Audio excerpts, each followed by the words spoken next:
నువ్వు సజీవమైన రాయివి, నేను సజీవమైన రాయిని, మనం అందరం సజీవమైన రాళ్ళు.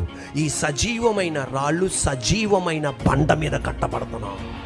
యోసేమన్న రాయల్ని అన్నయ్యలు తీసుకొని ఇసురేశారు. ఇసురుతుండగా సృష్టికర్త ఆ రాయిని తన చేత్తో పట్టుకున్నాడు.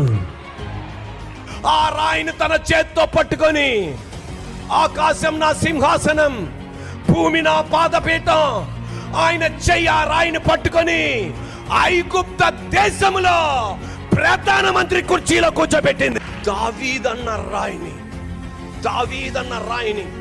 7 అన్నయ్యలు, మామయ్య, బంధువులు, స్నేహితులు ఆ రాయిని తీసుకొని ఇసిరేశారు. కానీ ఆ రాయిని నా దేవుడు పట్టుకున్నాడు. సరిపోలా, ఆ రాయిని నా దేవుడు పట్టుకున్నాడు. ఇశ్రాయేల్ దేశానికి 2వ రాజుగా కూర్చోబెట్టాడు నా తండ్రి. మళ్ళా చెప్తున్నాను, ప్రజలు నిన్ను ఎక్కడ ఇసిరేసినా నువ్వు భయపడద్దు. నువ్వు ఆ పేదరికంలో ఉండవు, ఆ పాపిష్టి స్థాయిలో ఉండవు, ఆ చెడు స్థలంలో నువ్వు ఉండవు. ఇంకొక చెయ్యి, గాయపడిన చెయ్యి ఆ రాయిని పట్టుకొని ఉన్నత శిఖరాల్లో కూర్చోబెట్టబోతుంది.